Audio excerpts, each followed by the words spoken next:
ich dir noch angesäche,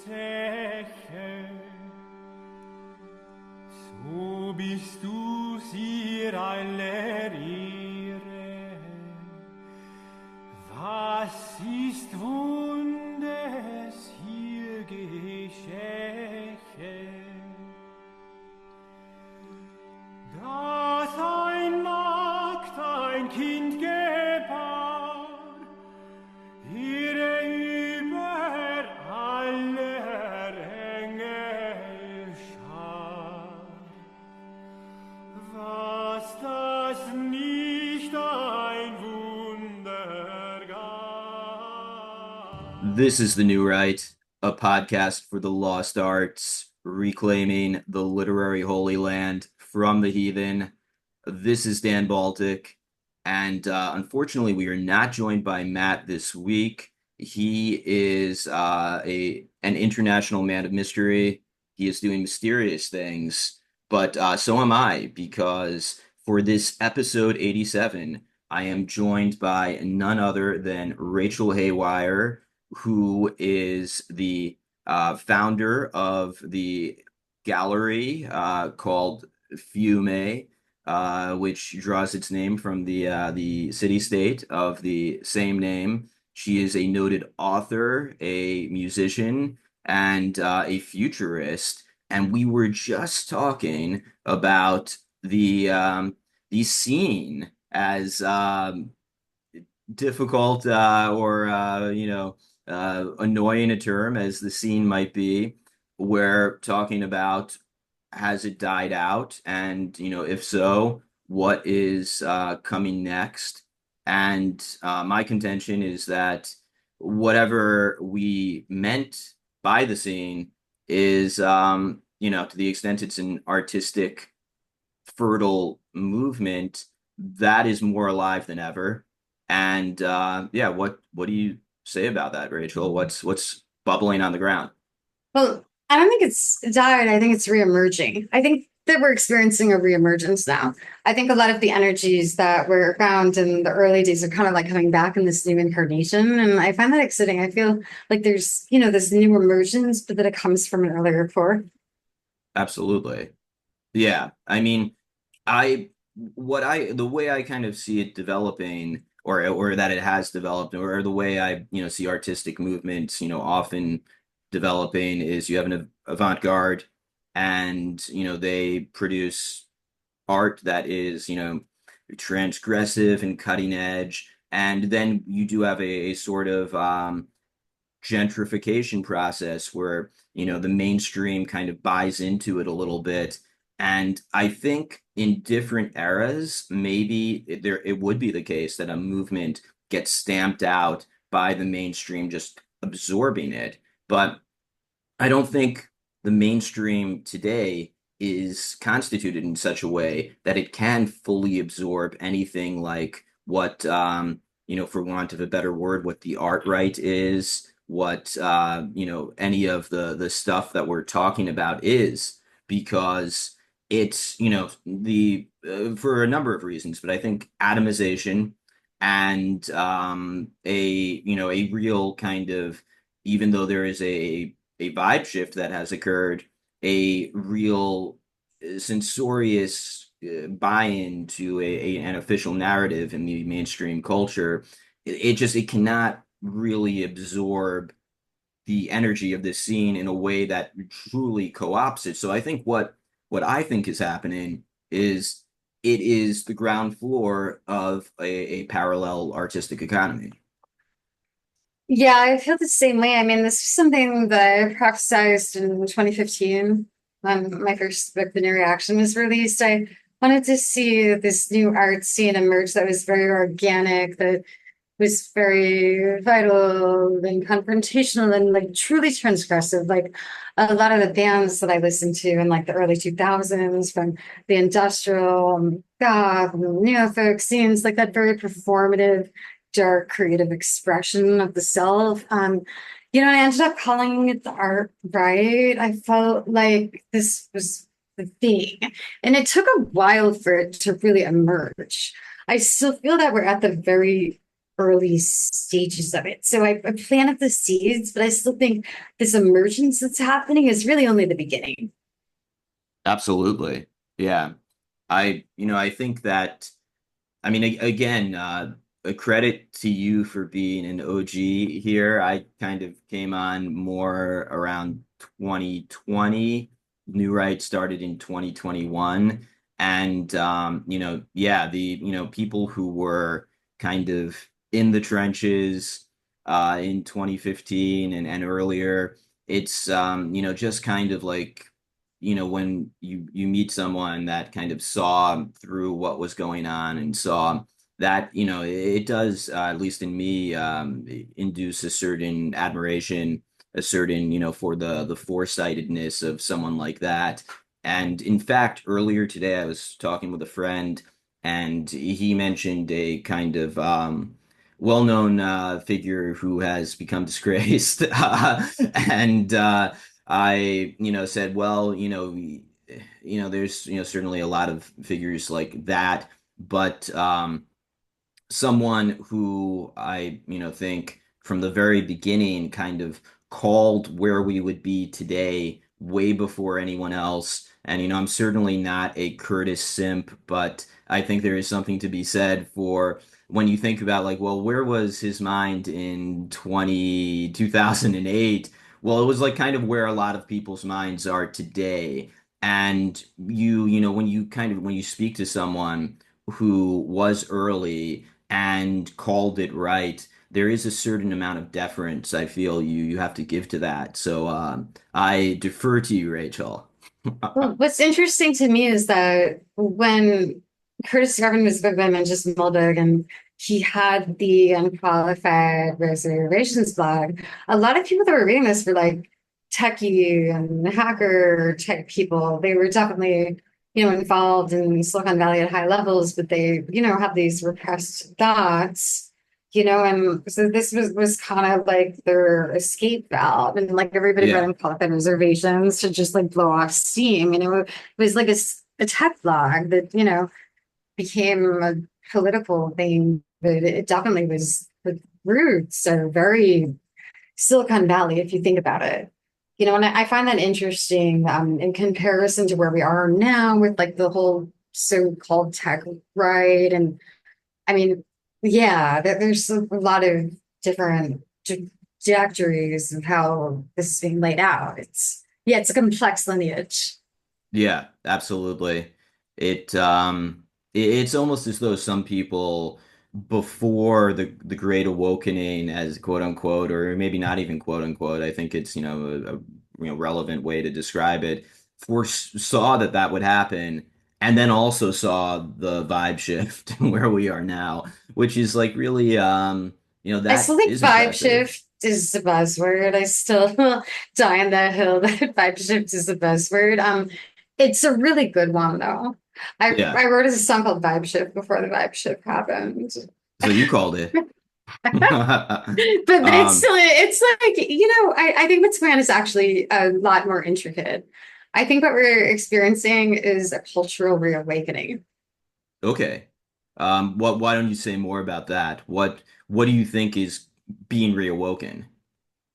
I think that the spirit of the artist and the poet and the warrior has been repressed by modern bureaucracy and liberal progressive policies and the Yeah. Orwellian thing, right? And so there's a lot to be said for just being self-expressive and just letting it out, like creative liberation, freedom, like Yeah. true creative freedom, true transgressive art, without any of the bullshit that wants to confine it or contain it. Absolutely. Yeah. I'm interested to hear what you think about this, but for a while I've mused on the fact that the narrative, the liberal post-war consensus, etc., that governed the basic understanding of the world for and this is true for, the great writers of the past half century. And they all, to some extent, I think, truly did believe in all of this stuff and labored, under those, frankly, delusions, and nevertheless produced good art. And now that, the kind of free thinking art, right, whatever we want to call this group, is, to some extent free of those delusions, how Yeah, how much better will the work yeah. be that we produce? I think Well, a I lot mean, better. my technical answer, just as a cultural theorist, that the vanguard is always going to be the vanguard. Now, the question is, where will the vanguard go in terms of influence and creative power? And at what point do you have to gatekeep it from becoming corrupt and destroying its essence, right? And so if you're like a good vanguard as gatekeeper, like that's your job, like you're the ambassador. So I think that we just need better gatekeepers in a way. I think like mass adoption is going to happen if something is good enough and it sells well, then I think that the vanguard will always remain the vanguard no matter what. No matter what Yeah. happens to like any institution or movement or subculture, anything that comes out. Like I think that's just how things are. You can't change that. Yeah. How do you think that interacts with a world of atomization where there is increasingly no mass culture? So is the vanguard just another splinter culture of a culture that's already splintering? How does, I think, to some extent, it probably should be the goal of any artistic movement to, in some way, lead or shape a mass culture. And how do we recapture that in an age where everyone has no or few common Hmm. touchstones? Vanguard is gatekeepers, people that are based tastemakers that you have to kind of like refine it and a cool way that makes it work on various levels. So I really just think that, the outsider spirit, it's what produces the best art, the best writing, the best music, the best literature. I mean, Sure. that outsider energy is what makes art good. Yeah. It's that sense of alienation being beautifully re-experienced Yeah. with a new set of eyes. So you're looking into somebody's alienation and connecting with them. And I think that that's what makes that kind of thing so appealing is the deep connection that alienated people feel with each other. And that throughout time has created some of the best bands and even some of the best art movements and political, historical movements. Absolutely. When you say that, what jumps to my mind is authenticity and the idea that true art is grounded, even if it's, fiction, even if it's artifice, in the expression of some authentic and honest truth about, the artist or about society. And I think that is, part of what the mainstream culture has stifled and, kind of repressed, and what in a way it's a real gift to anyone who wants to make art that the mainstream is so cucked that they're Yeah, able, it's like, well, it's just to my mind, a crown is in the gutter moment for culture. herein lies the opportunity. Exactly. Yeah, the um resurrectionary energy that I've been feeling is very important to me. Like I noticed this resurrectionary feel that's been Absolutely. going post around. And Post Easter, yeah. Yeah, I'm the excited resurrection. actually. Like I think we're at a good point now. I feel like just the possibilities of this period are Absolutely. major, like in a way they weren't even like a year ago. Yeah, I think the main it's as though people are not, maybe the goal 5 years ago was to get the mainstream, get the New Yorker to review your book or something. Nobody And cares now, about any of that anymore. It's yeah. just lost its prestige and status. Absolutely. I mean, now it's, and I think this is a good kind of segue into what a cultural startup is, what a kind of private club is, because the goal now, I think, is not to be recognized by the mainstream, but to find your tribe, your group of, find a group of people that you respect and want to belong to. That's exactly it. Find the others. To this day, the statement stands. Yeah, and I think now you kind of bring people to you. Absolutely. Yeah, I mean, You set out the energy, you put out the calling, If they get the calling, then they join you. It's yeah. the And bat that's the way signal. the information is exchanged now. I mean, that's how people communicate about this kind of thing. Like as an artist or a musician, you share a piece of your work, you're kind of like searching for other people to understand it, like in a way that is personal and deep to them. You're like communicating your inner world to them and saying, hey, do you know what this is like? Like this is my inner world. Absolutely. And I mean, to that extent, a cultural startup, I just want to set the scene here. You on your Substack, which is called, sorry, I need to look it up. Why don't you tell me what your Substack is called? Oh, cultural startups, the next frontier. Okay. And your startup is culture. Your Substack is Cultural Cultural Futurist. startups. Yeah, so my Substack is the cultural futures. The article is cultural startups. The Next Frontier. Yeah, cultural startups, the next frontier, and it's about cultural startups and why they're the future of startups. I mean, like it basically comes down to regular tech startups being boring and lacking the passion and inspiration that creatives feel, and there being culture is its own thing, its own product, its own artifice. It Yeah. makes it so it's not about like B2B or SaaS or like some iteration of some AI that iterated another AI and another AI. And it's like you're funding culture, you're a patron of the arts, you're one of the people that is getting the new culture, the new empire off the ground. Like you're contributing to the future civilization by funding the arts. And so a cultural startup, you're funding culture. Like you are making culture grow, you're growing culture. And so I get into like the different ways to found a cultural startup and the different ways that people can view it.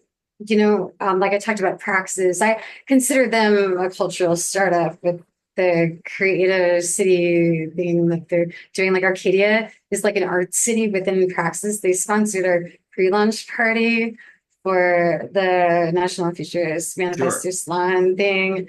And so I think, like this creative city of the arts, like these are cultural startups. The people are investing in these startups because they're focused on culture and community. It's not about like some AI copy. It's about the future of culture. Yeah. Yeah, I think that there's a real, I mean, as we grow and increasingly atomized and people are online more and, not out there in the real world, there's, with, a lot of work being remote, less camaraderie at the office, less, it's stunning to me to think that a lot of people who are graduating undergrad this year spent a good portion of their college careers at home.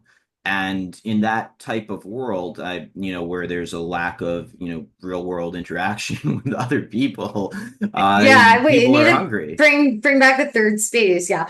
Yeah, that's another thing about a cultural startup. It's the third space that people have been longing for. So, whether you're doing a gallery or a theater or a private fashion club, or a lounge of people to perform philosophical, Yeah, political, like whatever you're doing, salons, private functions. There should always be an understanding of like, this is the group of people that I feel like I belong with, and these communities that start getting together and these new third spaces, it's people that have met online are going to start going to them together, for different events. Yeah. And I think people meeting in person was important for like this whole internet thing. Like I have this piece called Offline is the New Online, and I talk about like how we need to get away from the internet and just start meeting in person and doing events and doing shows and collaborating, and like it's really Absolutely. important to bring interesting people out, and there's also that isolation people feel, which makes them more creative. But I think, they need to be around others that they can talk to and hang out with and enjoy themselves with without having to worry about what they can and can't say. I mean, Yeah. Yeah, it's- I mean, it strikes me that we're at a moment where there is a combination of a great level of social isolation and a level of and maybe this is breaking a little bit, but a level of censoriousness in the mainstream culture that kind of combines to create this real longing for both real world connection, just human connection with people, but also real intellectual connection. And this presents, I think, an opportunity for cultural startups to grab people who are isolated and who don't have intimacy to give them that, and also give them the intellectual intimacy that they have longed for or wanted. yeah, I mean, talking to like-minded people is important, and intellectual isolation is painful. And when you get into a space where you can talk to people that are going to think horrible things about you because of your ideas, for Yeah. example. And like that sense of belonging, like how I first felt, when I went to goth club, and it's the first sense of belonging that you have is important. And I think that a lot of people are still young and they never have felt like they've belonged anywhere outside of the internet. And they don't have like friends in person because they're like the only based kid in their town or whatever. So, and they spend most of their time online. And I think that in a way, I feel like kind of bad for them. Like I want to like help them as a Yeah. philanthropist or some weird like liberal hipster thing. Like, hello, I don't, but I just feel like people are isolated and they're scared. But I don't like is the fear propaganda. Like people are so afraid to just like go out there because they don't want to get doxxed. And I totally like I understand it's a Yeah. reasonable fear, but I think some people they go like way too far with it, and they think that their views are like edgier than they actually are, and they think that people actually care about them. Yeah. And like most of the time they don't. And I think at this point, like you can become, you know, post cancel post Yeah. I'm like I'm in my post cancellation era. I think you reach a certain point where it just doesn't affect you anymore. If you have enough of a following, and Yeah. enough people that are interested in your work that are supporting you as patrons, you're not worried about the approval from the masses. It doesn't even matter. Yeah. I think also a lot of um people who are, maybe not very high profile like, normie corporate types are, frankly unduly worried about being canceled. Like I get not wanting to be fired. Of Yeah, course, you're gonna it's be kind of screwed. funny. But it's like I don't think anyone's gonna fire you because you said I retard online. It's I just think it's not, it's funny. It's yeah, no, it happened to the Bronze Age. Shorty took but I don't know. It all seemed like Shorty, yeah. I don't know. I don't want to say anything about it. Okay, but she was the only person that ever got fired for saying retard. But yeah, it is. It's that people who are in a left wing bubble have not reached the point where they can speak openly with other people. And so Yeah. they don't want their friends to, like find out that they're right wing in a really weird way. It's like positive homosexuality, Yeah. and I've been saying this for a while, Yeah, and no, I mean that's a good the parallel. And so they're afraid, and it's sort of like this And fear then many many propaganda. are homosexual. Like I was just So saying, I just say like this fear propaganda has been created by liberals, just like nail it into their brains, you know. yeah, no, I mean, Like absolutely. all these gay dissident kids. It yeah, I mean, I think it's something that so there's like the idea of online hygiene, which I think is important in the sense that you know, you may want to have a separation between who you are on LinkedIn and who you are on Twitter, and that's fine. Like I wouldn't be saying the stuff I say on LinkedIn on Twitter Yeah, because it's not yeah. relevant to most of your jobs. I mean, Do it's you not. ever accidentally cross the wires? Like, do you ever forget you're doing one into the other? A little bit, yeah. And I mean, there is some degree because I am a lawyer, some degree of crossover where, I'm working on projects that, require my legal skills, but I'm, not, I am, me as a lawyer, but I'm not, I'm Dan Baltic.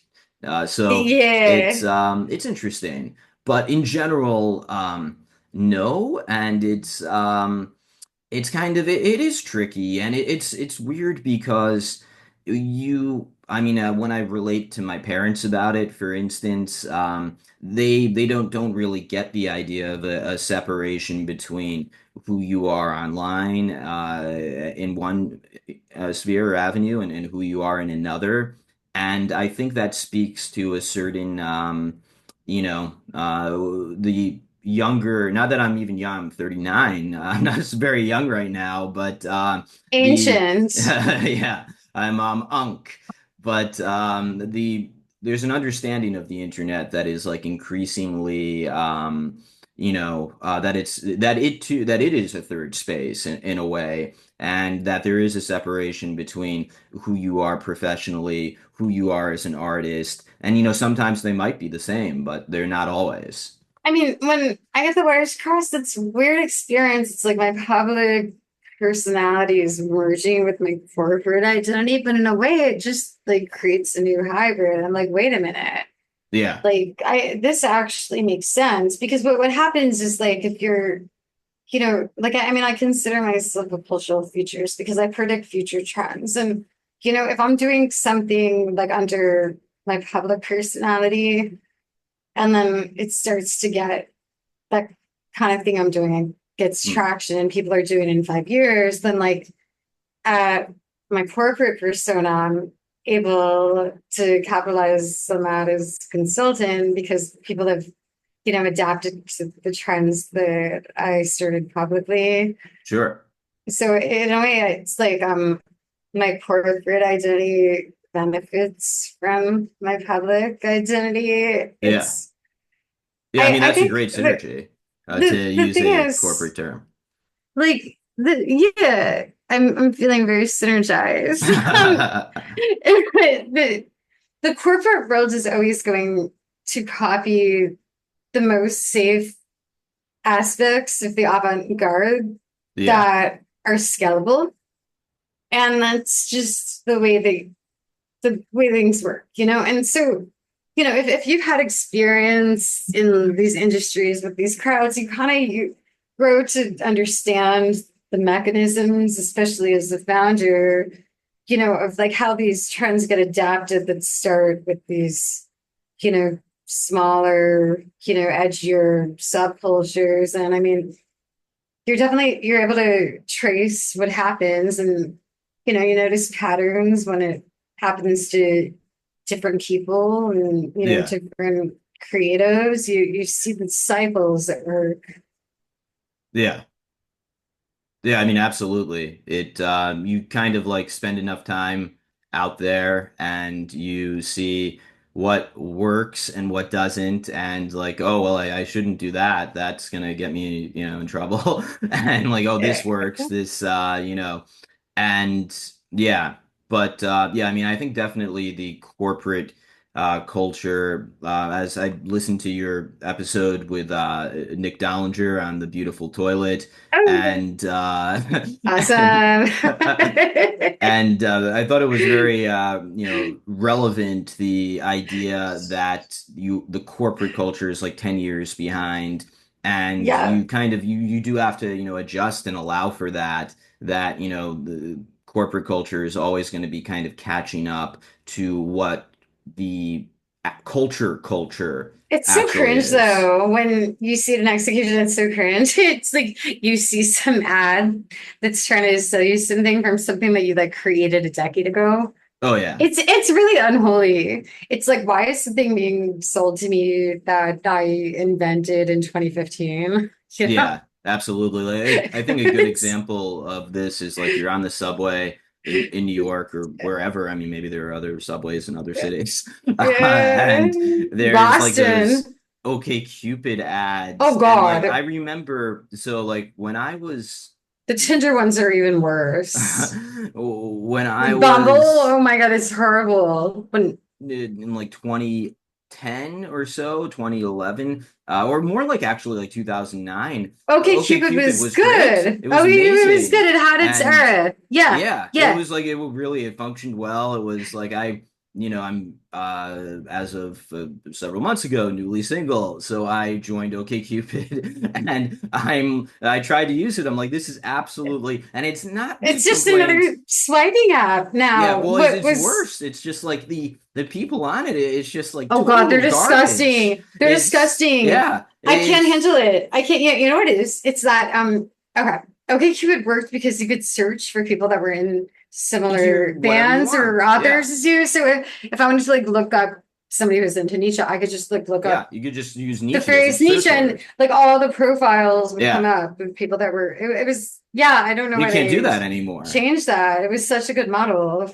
Yeah, and I mean, like the kind of the type of people who are like originally on OkCupid were like really like avant-garde or whatever. They're like it was like cream of the crop, like really Now, interesting, intelligent yeah, people. Now it's like they're so the worst boring. like dregs of the progressive Oh movement, God. and it's They're like oh so my God. uh And like Hinge is to me like the equivalent of LinkedIn or something, and that's it's okay. It's I don't know. I don't know about that. I wouldn't say that way. What I would say is that people who are trying to be too similar to each other on the dating apps in a way that makes me not want to use them because they're well, so just you trying to literally look alike. And it's like another guy with a picture of himself on the mountain, and then a picture of himself with his dog, and then a picture of yeah himself drinking beer. It's like he's got, the tourist pic, and then, yeah and then he's got the pic with his bro, and they all have the same interest, and that they're all into like the same, like sapiens and yeah that kind of thing. And, there's just like, those are the smart ones, which is sad, but they're all just trying to be like each other. Like the girls, they all have the same look. There's too much of a sameness that people want. Like in the dating world now, what made OkCupid good, what made the dating scene good then was that there were all these unique people, who were sharing their unique interests and trying to meet yeah people that shared their unique ideas. But now people are just like, I'm going to be as boring and normal and basic as possible so yeah I can get the sexy. Like it's basically. actually it like freaks me out. Like it really freaks me out. I'll never be attracted to somebody because they look like everybody else does. Like that makes me inherently queer, I suppose, but it's just so over the top the way Yeah. that people are doing that now. It's gonna create a major backlash. I mean, Yeah, I I mean, I hope just it does. It the the first time that I read on one of these another profiles good that opportunity. yeah, absolutely. And the first time that I read a woman saying in one of her prompts, "Did you know that otters hold hands with each other so they don't drift away when they fall asleep?" And I'm like, oh, that's, really, interesting. And then like I see it again, I'm just like, wait a minute. And I see it again and again, and I'm like, how many women are including this in their goddamn profile? This is absurd. It's like this kind of like cutesy fact that they're all copying. This is like insane. I don't know, like everybody tries to make a dating app now, and like nobody seems to have met a good one. But it seems like a lot of people are just like going for matchmaking services, like Yeah. especially in the Bay Area, they're just going straight for matchmaking. I don't know. I think it would be interesting to find a way to get people that were more individualistic together. I mean, this is part of why real life is more important, because you want to meet people in person. And you don't Absolutely. want to meet people on a dating app. Like meeting people on a dating app is already bad. Like that's already like Yeah. post-degenerate, like far beyond the Kali-Yuga. Like if you're literally meeting people on a dating app, there's no Western civilization, right? So I think, coming back to civilization, and like really staking claim and really staking territory and physical spaces is going to give people new abilities to meet in these third spaces, the cultural startups, these new institutions that emerge, and the creative class and the new right, no, ascendant right tech sector, right? Yeah. It's the Absolutely. ascendant right tech sector and the creative cultural founders that are going to form this new type of synthesis. I think it's going to be really exciting, like especially when you account for nuclear energy and manufacturing and innovation. You're seeing this new American dynamism that's kind of like blurring with the creative things that people like you and me are doing, like what you're doing with the Ritual Press and the thing you put on in LA. And I think there's these new opportunities for people that are in these groups to kind of begin supporting each other, and in a way Absolutely. that'll kind of like create, I guess you could call it like a vertical tech sector. Yeah, it's very much, I think, the case that you're going to, whether you're looking for a, romance, a boyfriend, girlfriend, wife, husband, whatever, whether you're looking for friends or collaborators, for your work, for your just, having a friend, you're gonna, be more likely to meet them in a space where you share interest and values with people. Exactly, And exactly. yeah, Why waste your time finding people that don't share your interests when you could just be around people who do and then find out who's single? I mean, absolutely. just be around people who share your interests, or like it's dating apps don't work for that reason. What worked about like the old Cupid or even like Live Journal, right? You could search for people based on their interests. That was how like-minded people got together. If you prevent people from like finding other people who share their interests on a dating apps interface, you're making things bad for everybody. So I think that this Yeah. emergences of these third spaces are really, it's going to create a new way for people to date. I mean, like I think people are going to start meeting in person again. I mean, I just think the internet is just going to be, viewed like we view the wheel now. Eventually, it's just going to be a part of our lives. We aren't going to be talking about the internet. Like it's just going to be a thing that exists with us. We're Yeah. mostly going to use it for work and tasks, but it's not like these discussions on the internet, kind of like AI is the same way. It's just going to be a technology that exists. And I think meat space is always going to be meat space. Like we're not, Oh yeah. hopping into the metaverse. So like the way the COVID economy sunk creative community spaces is like we have to start over basically. Like we're starting from scratch. We're reconstructing Rome after the fall of an empire. Yeah.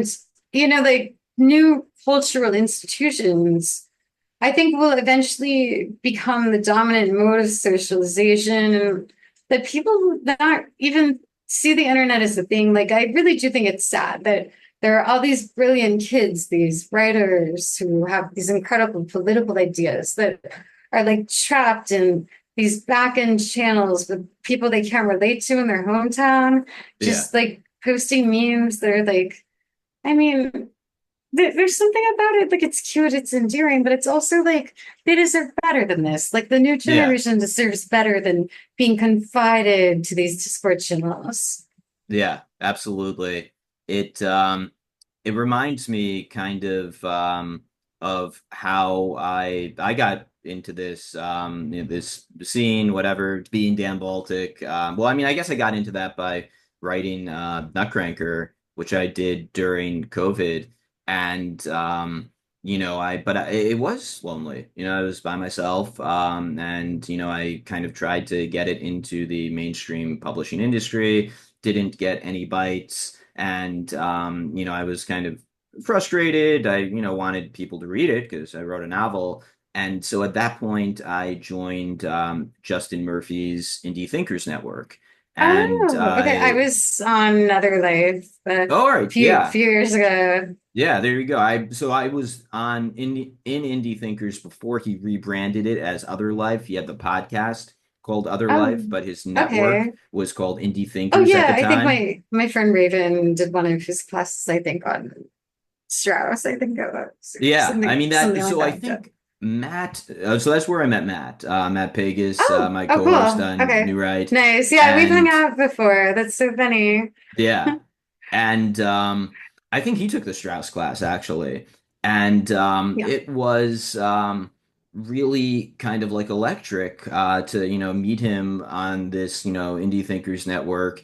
And I mean at the outset, this was 2021, the beginning of 2021. It was very early for any of this stuff, so I felt kind of weird about paying Justin $400 to join a website. But I'm like, you know what? I'm not really going out. It's this COVID shit is whatever. So why not?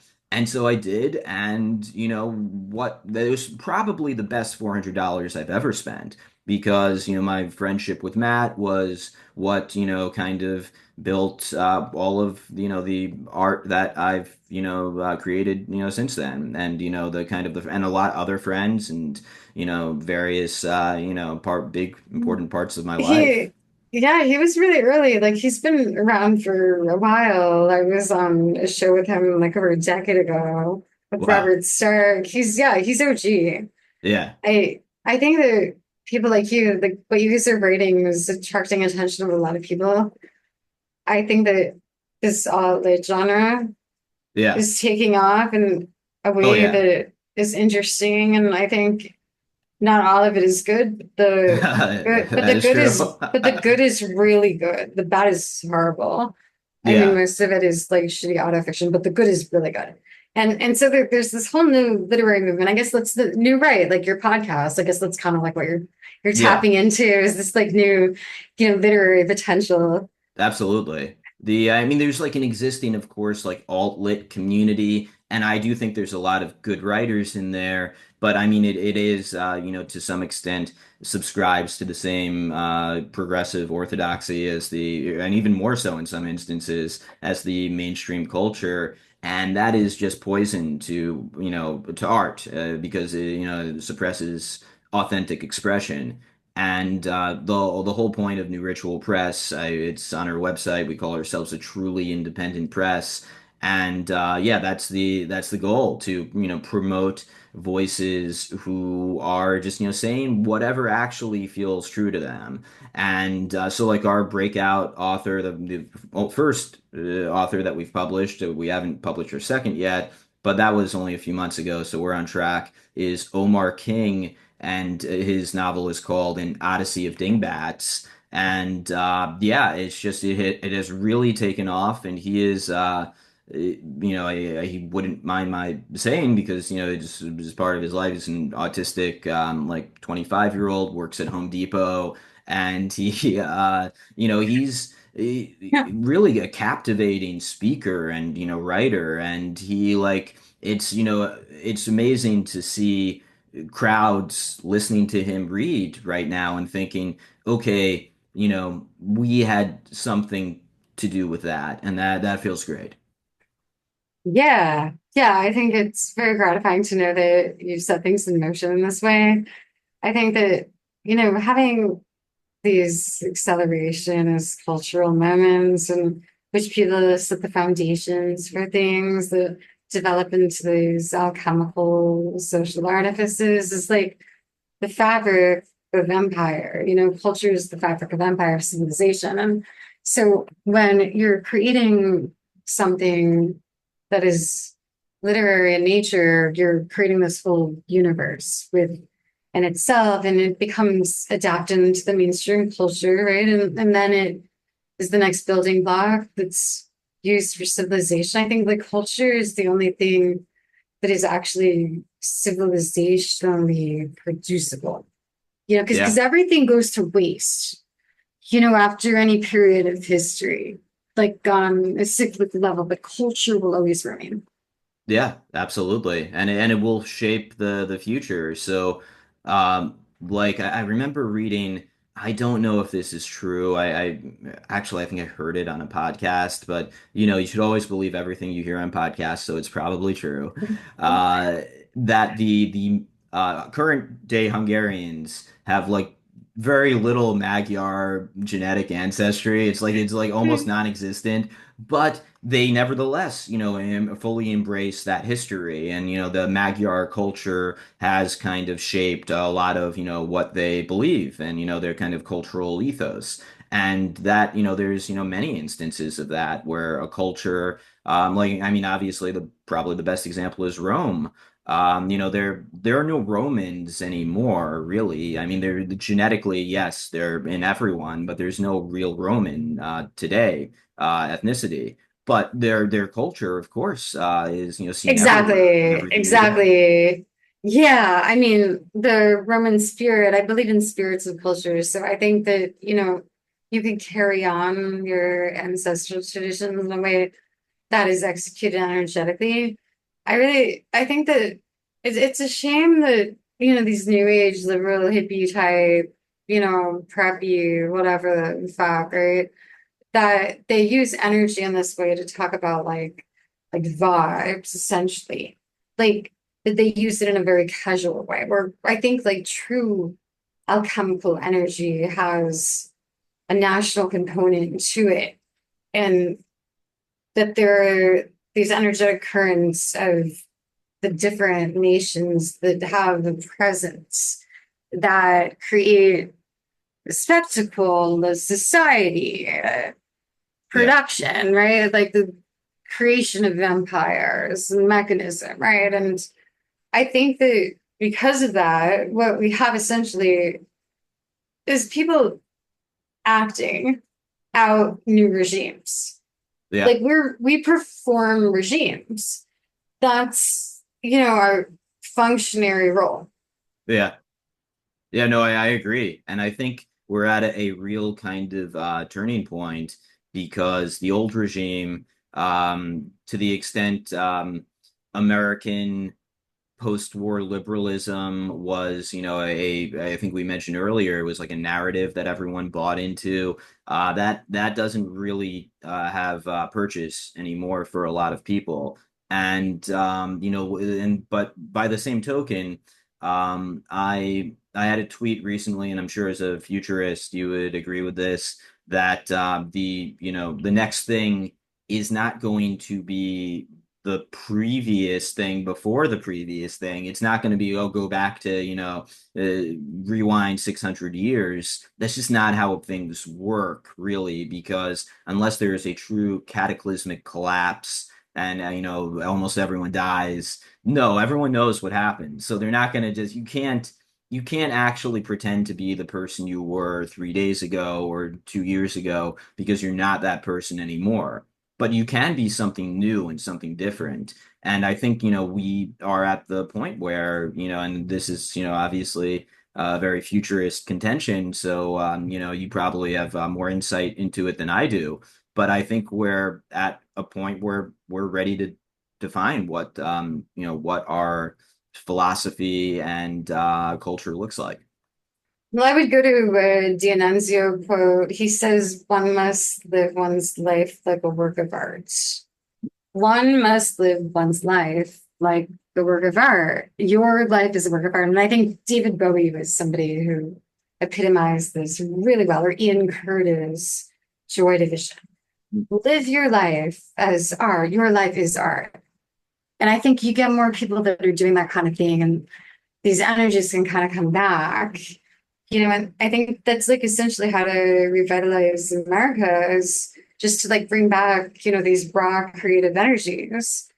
Absolutely. The resurfacing of these alchemical forces is like what creates great cultural movements. And I think sometimes things can drift off, but you're always able to return if you understand the mechanisms of Yeah. the energetic movements between like tribes, subcultures, and trends and Yeah. media attention. You're kind of like able to gauge it. And I feel like things have changed. Like even in the past month, like there seems to be a different energy going around. And I kind of felt that when I was looking at the pictures of the event that you just did in LA, like that there's this Thanks. resurrectionist energy that we were talking about earlier. Yeah. And I think that's how to do it. It's just like go out there and live your life like a work of art and, be a resurrectionist about it. Just Absolutely. just go and resurrect. I mean, I think the probably the easiest way into talking about to what extent any futurist movement or future culture reflects tradition in the past is to look at the relationship between men and women, because I was talking to someone earlier today about how that's like one of the areas where it's like a third rail, but it's not such a third rail that people can't talk about it. So like that's been to some extent the key to my success is Dan Baltic on Twitter. Like I can say, I mean, almost anything I want about men and women, and I will not really get canceled for it. And I mean, truth be told, I'm not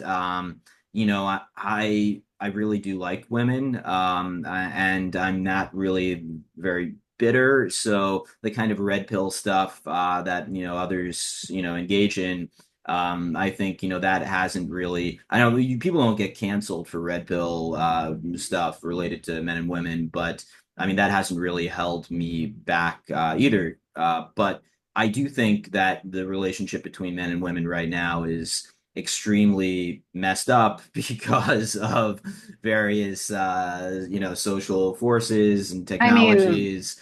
And I like, think like the future can't be it can't be as it is. It won't be as it is right now, but it also won't be a 1950s like, oh, women are gonna go stay at home all day now, and it's not gonna that's not gonna happen because it's not, we've lived through that, and women don't want to do that. And most men, you know, I don't think really even want that. Like, I don't really want, it's gonna be yeah, post trad. There's gonna be like all these how I left the right videos, and I yeah, mean, a lot of the people that had, you know, this trad wife persona thing made that their whole deal are gonna not be able to take care about their own kids, and you yeah, know, there's gonna be like all sorts of crazy shit that goes down with that. And so we're kind of like entering a post trad era in a yeah, way. And I think that that's interesting in itself. Like, I feel like now is the time for the culture thugs, Jonathan Bowden would put it. yeah, I think that we can do that now. I don't like the fear that people have because the more of us that do it, the less afraid people will be. I mean, like if a bunch of people are just doing their thing, it's like, I don't like the fear. It just bothers me. I don't know, maybe I'm just like somebody who has a lot of audacity. I don't know. yeah. Um, yeah, I don't. Yeah, I think, there's a lot of people who were frustrated under, progressive liberalism, want, this kind of furious reaction to it. And the thing is like they want it, but they also really don't. They like the actual like, if you had to live like that, most of them would be like, fuck this, I don't want to do this. This is I'm bored out of my mind. And it's not gonna happen. I mean, it worked in the 50s, it worked, but too much has changed, and we've all lived through too much. And I Yeah. mean, but that is not to say that like the future has to be men and women are exactly the same, and and society should reflect that. It I should think that, not. That's it's ridiculous. yeah, the honest gender discussion, I think, is important. And I think we should be able to have that without like going into these trad stereotypes. I mean, like I have an argument that's basically the reason trad took off was because of the economic conditions during COVID. I Sure. don't think that trad would have been a thing if it wasn't for the lockdowns and the effect that they had in people's lives. Yeah. I mean, I think that's, definitely a big element of it. And I mean, I think that, yeah, again, the reaction to this kind of like really unsexy, men and women are exactly the same, et cetera. It, I, it induces in men and women a kind of like, uh, they want Chad and, men want, Stacey, yeah, Chen, Stacy, or I was gonna Stacey. say It's the the boring people Wheatfield. thing. We're The all trying to look at like, yeah, this Wheatfield images. Yeah, so art, right, like we're really focused on goth. I mean, some people would say goth nationalism, like these, okay, great. But there are a lot of goth people, that are like politically suppressed and yeah, they're like, the same people that are like afraid of what they're going to think, right? And I think like getting the alternative culture to come back, that is like sick of having to hide their views, yeah, and like putting them in a new setting with like these ascendant right tech people and these art right creatives. I mean, so this is why I'm doing viewing. This is why yeah, I'm doing my gallery. I've always had this vision where I wanted to bring the alternative subculture and the dissident vanguard together with like this new emerging tech sector. This is always what I've been wanting to do. And the reason that I think this needs to happen is because the alternative culture that was so powerful and intense and vital. I mean, if you remember like going to early shows and like you're close to my age, you must remember like these real life events. They were like edgier than anything online, yeah, and so like bringing back that energy, like Jim Goad, if you remember like that period with like boy breaks, all that stuff, right? yeah, That whole energy that was out there. I think like we need a resurgence of that. But to mix it with like I saw like I don't know, it's like some dissident poster who like started to make industrial music. Like he posted like a track. And I thought that was cool. And I think that we should like merge people who are doing that kind of thing with like people in the old alternative scenes that want to like be open about yeah, their opinions. And I think that absolutely. the the tech vanguard needs this cultural stimulation to grow Yeah, their companies too. Like they are trying to tap into this audience, and we've been on the ground. yeah, yeah. I mean, ultimately, it's about people liking your stuff, and if like people are, someone is, trying to start a new like dating app, and it just sucks, people aren't really gonna like it. And if like you kind of create something that's grounded in a cultural product that people like, Hmm. that will actually succeed. Um, Yeah. why don't you, because I want to give you the opportunity to really describe Fume, extensively. What's happening? Because I am going to it, and Uh, I generally know that there will be performances. yeah. Gio Panicetti, former guest on New Right, friend of the pod, his artwork is going to be on display. I don't know if he himself will be there, but I love his artwork. And in fact, as I was prepping for this episode, I was about to, and I'm going to probably do it after this episode, reach out to him to see about buying one of his paintings because, I'm so happy to hear that. You can buy it at the event. oh, great. The Yeah. 10th. Yeah, I'd love to. Yeah, because I mean he's a really good artist. And so what else is what's gonna be there? I'm Well, gonna stop he was one of talking. the first people that I wanted to work with him on Fume really early. He was the first artist that I reached out to because I'd known him online for a while and I'd been recognizing his art and feeling like it had a very signature style to it that was very powerful. It wasn't getting as much attention as like the content, the podcast. And I'm like, no, you're an amazing artist. And, I met a few people like that online. And, I was like, I love your art. I love your art. Do you want to be a part of this gallery? And, I'd written the new art. So it was like I was primed to create a right-wing art gallery, essentially.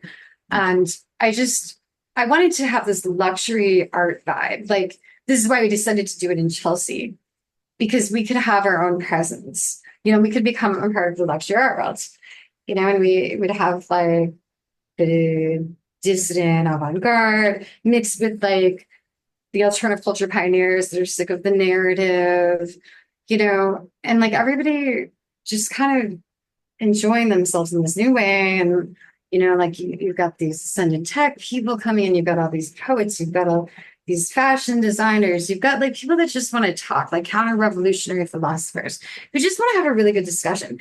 Like, in a way, well, Fiume, obviously it's, based off of Fiume, the Italian state, because it was, creative free state. Fiume is a liminal space. Fiume is a liminal space. Yeah, but we're doing like a little bit of resurrection. But it's a liminal space for people to hang out and enjoy themselves, right? And part of the impulse for this was just like a lack of galleries that had any real vital energy at all. All of the art was the same, and it was all like inside jokes. There was no real energy to it. But people like Giovanni, right? Like there was real raw beauty in his work. It was intense. It was bold, and I needed to bring this art that I was discovering into the real world. And I didn't think it was enough for it to be online. And so I started meeting other people like Alexander Adams and Skinless Frank, and just having them send me their art so I could sell it in the setting. I think it's really important for us to have a presence in the art world. Like, I think this is like one of the most important things. Yeah. With the sterilization of the art world in the left, what the left had done to kill the fire of the art world needed an extreme counter rebuttal, like extreme, like it had ripped its soul out. Absolutely. Yeah. The one of the features is it's a theater of cruelty, right? Cruelty. Oh, and Tanner Toad Theater and Stubble. Arto? I should. I mean, I know who he is, but I am actually not familiar with his theater. But did he originate the concept of theater of cruelty? Yeah, so his idea is basically theater is a residential force of creativity and self-expression. He wanted to do for theater what I'm doing for art, and he did it in a very fun way that attracted a lot of interesting people and I kind of see. formed his own scene. And there's definitely like a beckoning to that, the theater of cruelty, the surrealism of it all, like the performances are going to be very dark and surreal. Like we have the dictator pageant that's going to double as a catwalk runway Oh, that show. sounds cool. So the models are going to recite their speeches and do their poses. It's going to be crazy. Yeah, it's a dark cabaret show, and it's like, to the normie, it just appears like, dark feminist or whatever. If I'm talking to a normie and they're like, tell me about this, and they're like, yeah, it's like the dark feminist stuff, or like dark feminine. That works. You know what? That reminds me of something you were saying before about gender, and how you didn't like how it had become. It's because the light feminine has become like the dominant feminine, and the dark feminine has been like shoved aside or like people try to convince it to be trans. Yeah. But there is a solar feminine energy. Okay, so there's a solar feminine energy that is definitely more on the Gotonic element that Camille Paglia talks about, and that feminine energy is coming back. It's like goth nationalism, you know, like this Sure. whole, and we're calling it the Strut of the Valkyries. That's the name of the pageant. Okay. Also That the sounds cool. queens of the Imperium, and we're doing a funeral for irony. Queen I remember Bedchicker. She's reading gonna that. be, yeah, it's a like surrealist performance of theater of cruelty, engaging with the senses. Yeah. The Well, audience and the, you know, performers are a part of the same. Yeah, it's like an edgy Sleep No More or something like that. I mean, it's yeah. Well, you can do more if you do that kind of thing. You know, it's entertainment. You know, you come to Fuming and hang out and enjoy yourself. You know, and it's gonna be really massive. Like the turnout is gonna be insane. I'm excited about having my friends DJ specifically, you know, like because they're from the early underground music scenes, and I'm sure. excited to introduce them to people like Work Brand, who's going to be doing a crazy performance, and I'm excited to have them interact with the people that are just coming to look at art and have like good intellectual conversations, and I just yeah, like how it all merges together. Yeah. I yeah, I'm very just excited to see the social alchemy and how it executes. It's I feel like I'm creating a new scene. You know, Absolutely. I'm kind of like inspired by Warhol in that way. Like I don't like the mean shit, but I feel like he created like an entirely new scene. And I want to create my own scene, you know, that's focused on like the best elements of these other ones, and it becomes like a new social cocktail. And I want this new scene to like really develop in its own way, like this whole art, right? This whole like creative dissident sphere, I think needs to be like upgraded into this luxury art world. You know, like Absolutely. the rising futurist class is what I have in the via my website description. It's a rising futurist class of artists. Like that's Fume. It's, you know, the art gallery for a new regime. You know, and that's part of the power of it. It really seems like a natural next development because we've talked about the primacy of and the importance of real world events, meet space, meetups, and that is really kind of just taking off and just being kind of codified now. And I mean, we had obviously in various places in Los Angeles, Sovereign House in New York City. We've had kind of countercultural meetup spaces, but it's kind of up until now been a bit of a free for all with kind of like okay, this is a space you can hang out, you can bring whatever you want to bring, and we'll see what happens.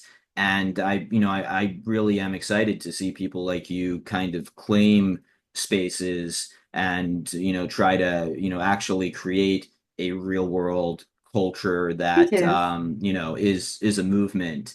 And I think the rise of private or semi-private clubs, networks, that is goes hand in hand with this. I know that Nick Allen is transitioning Sovereign House to some extent To to a members club, members only yeah, club. yeah. It's funny, like Sovereign House. It's in its limelight era, like where limelight they kept shutting down and like rebranded Yeah. as Avalon, you know. And so it was like, yeah, Sovereign House is in its limelight era.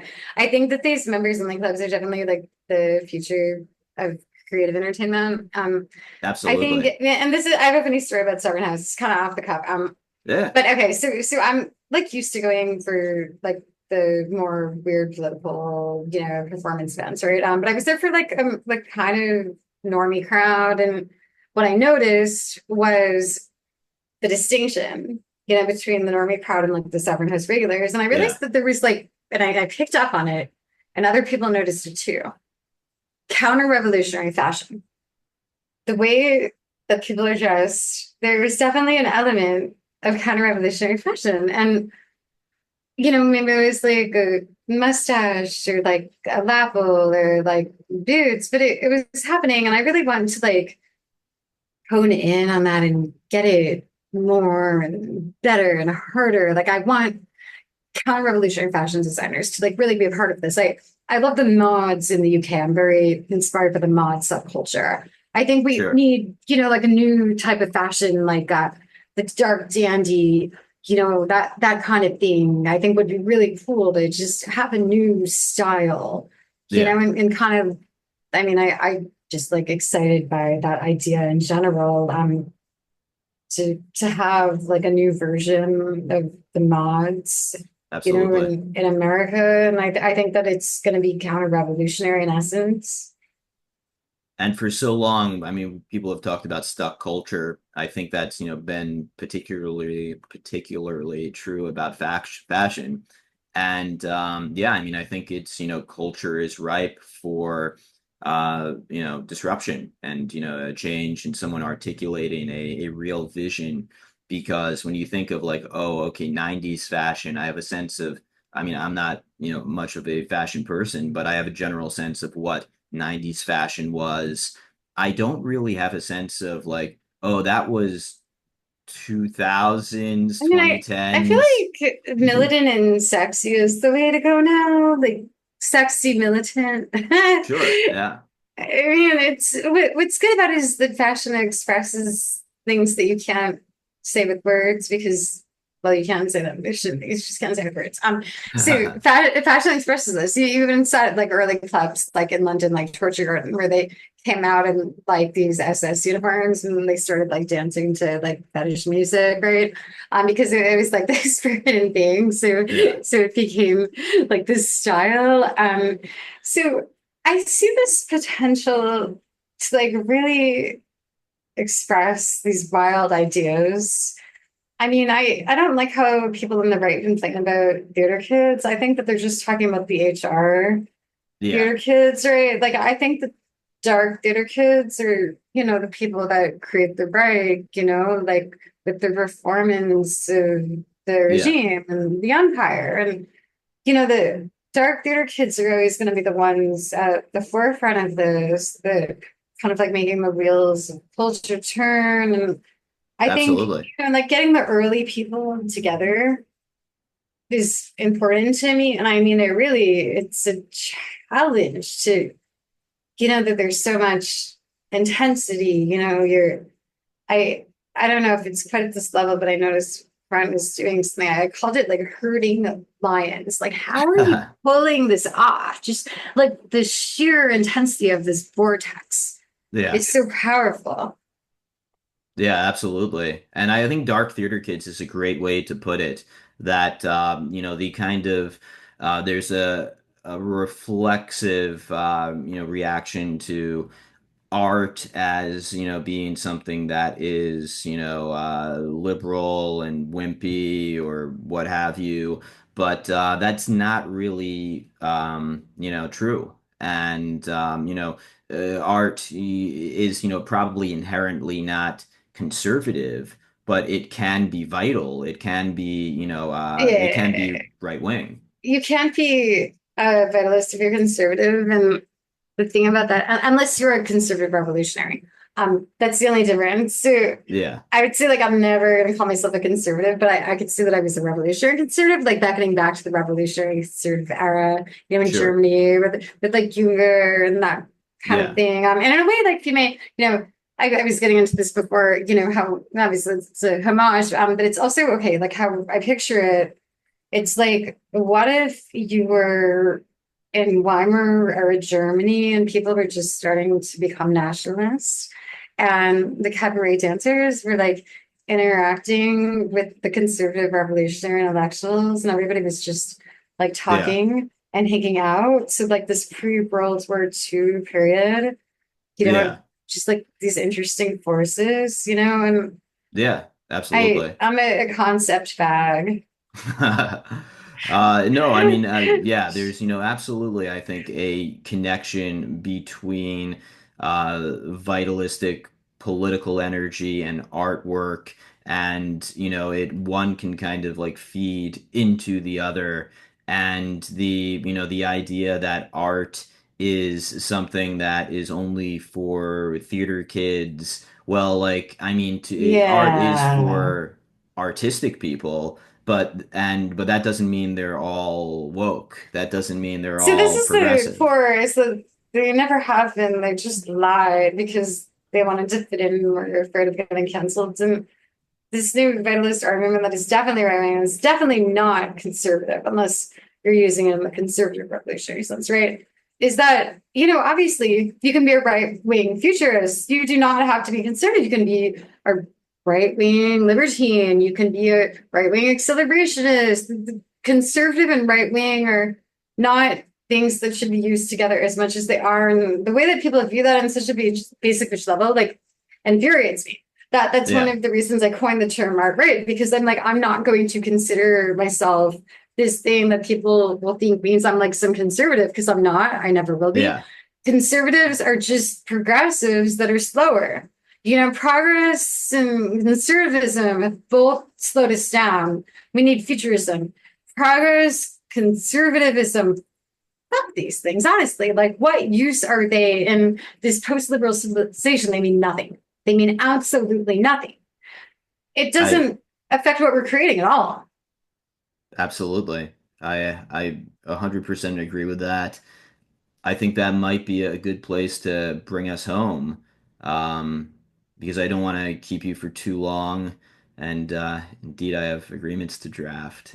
So, but why don't I, give you the floor here to, once again plug the event itself.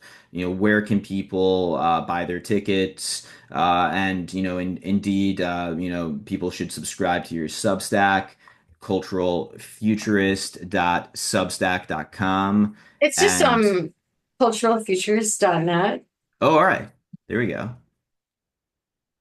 Yeah, Yeah, thank you for having me. This was fun. I enjoyed speaking with you.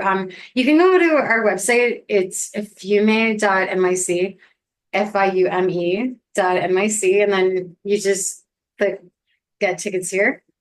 And you can go ahead and purchase them on Eventbrite. And we have VIP options and like signed art options and all kinds of cool things. And yeah, just fiume.nyc.